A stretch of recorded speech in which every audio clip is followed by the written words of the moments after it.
The Colts finished the last season with a 7-9 record and missed the playoffs. This year, with Philip Rivers as their new quarterback, they want to return to the postseason and finally win another Super Bowl. I talked to Colts fan Chris Lovitt, who tries to convince me that they really are Super Bowl contenders.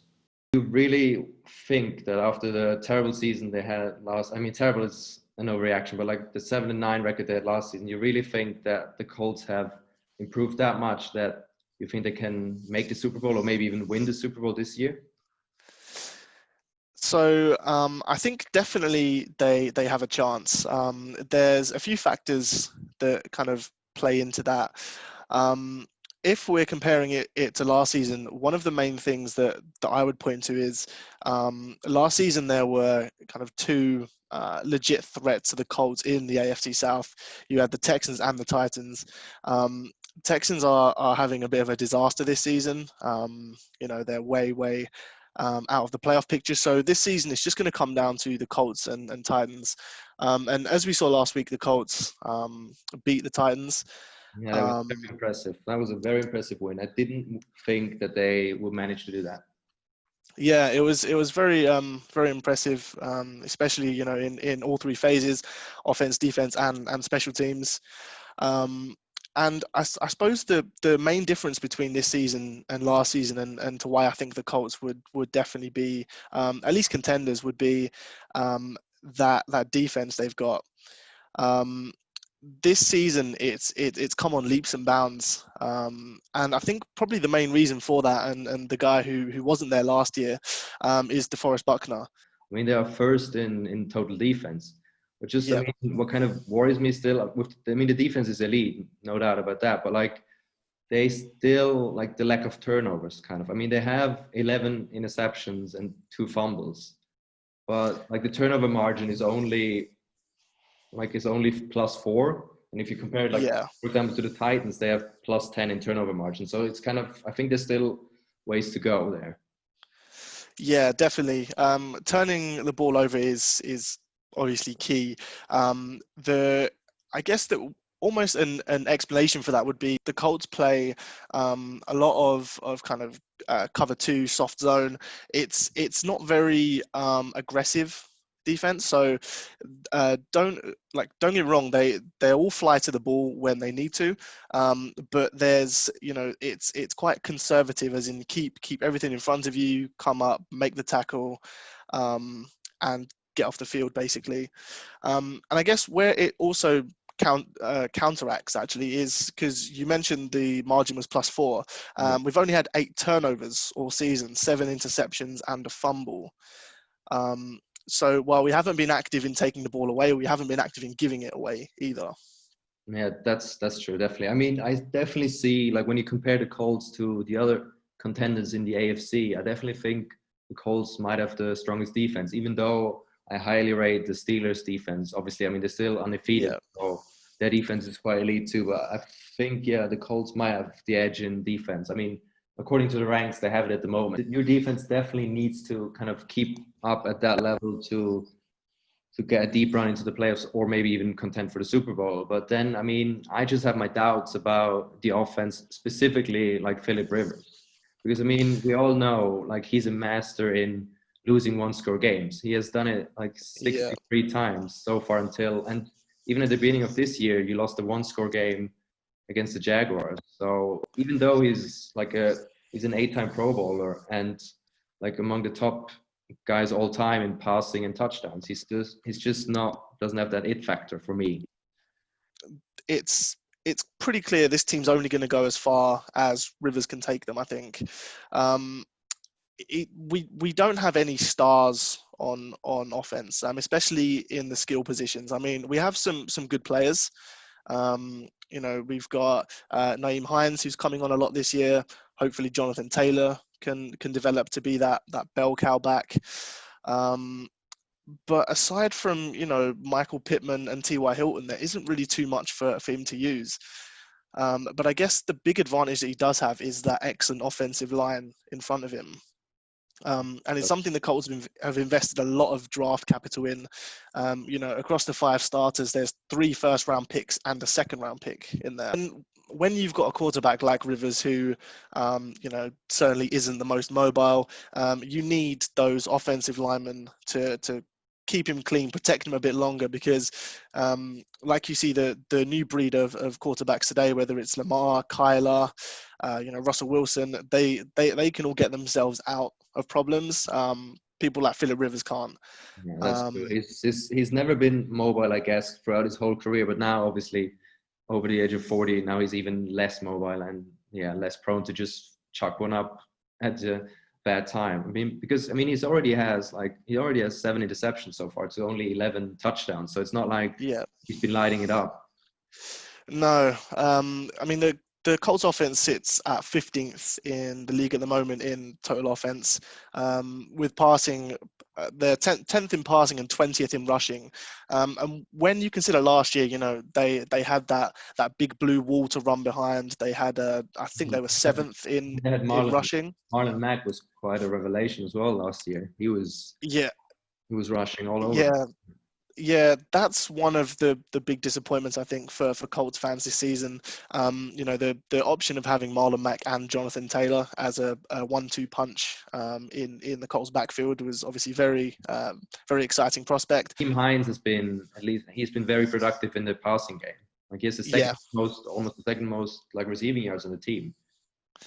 Yeah, last season, whenever the Colts brought in Nyheim Hines, it was to throw him the ball. It was a very one-dimensional scheme. You would bring in Marlon Mack for the runs and Jordan Wilkins, and then bring in Nyheim Hines. But this year, Nyheim Hines has added definitely quite a lot to his game. The pass catching is still there, but he's coming for the number one job, especially with Marlon Mack injured, and Taylor obviously had that fumble that got him in a bit of trouble against the Ravens. But yeah, I do kind of like the Colts run game.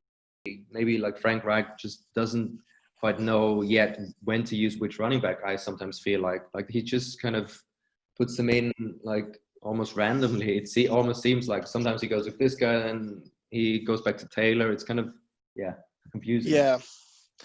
Yeah, and one area that the Colts have been able to rely on, especially over the past kind of 3 years, is they're a very well coached and very well managed team. This season, I think the play calling hasn't been fantastic.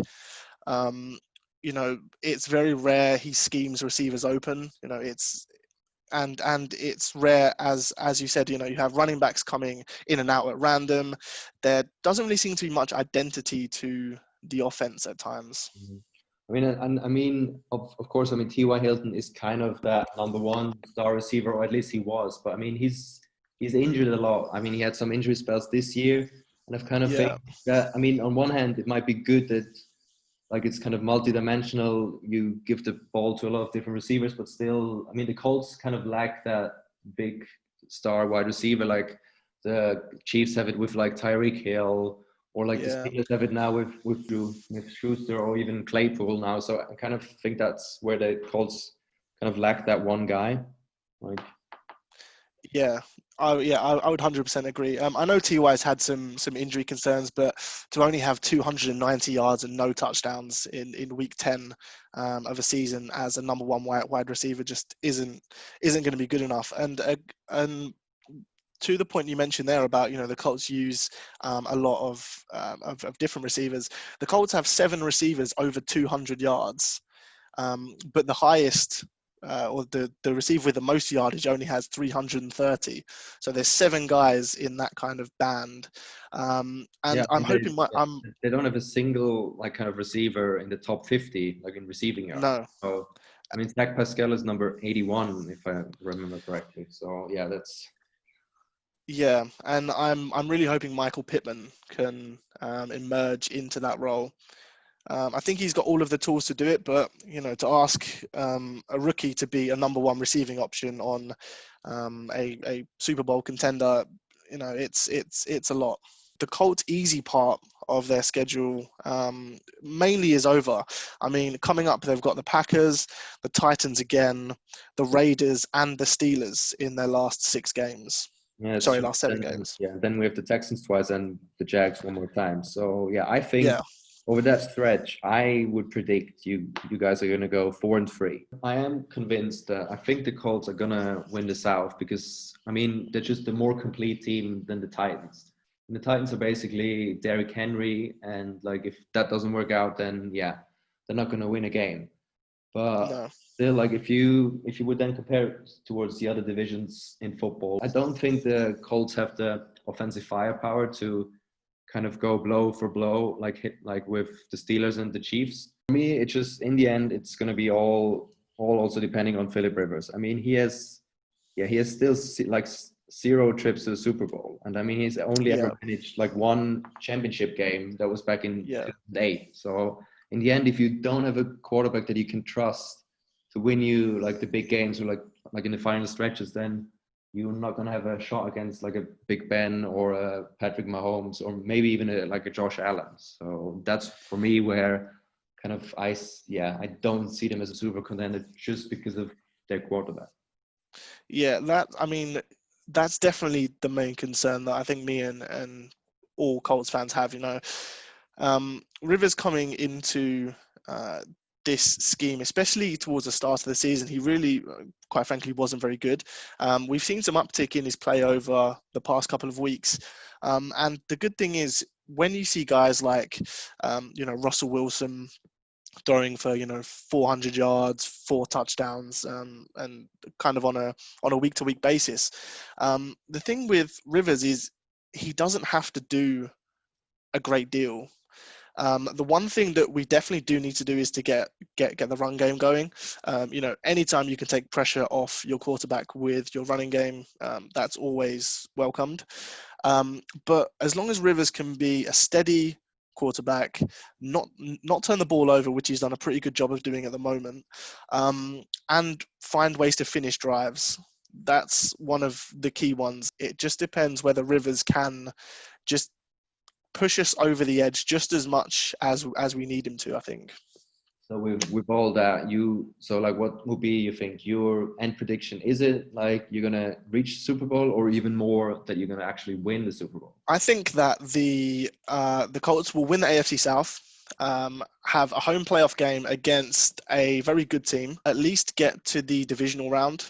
And from there, it really depends on who they have to play, really. I expect a good season. I expect a Super Bowl run, but maybe we won't win it this year.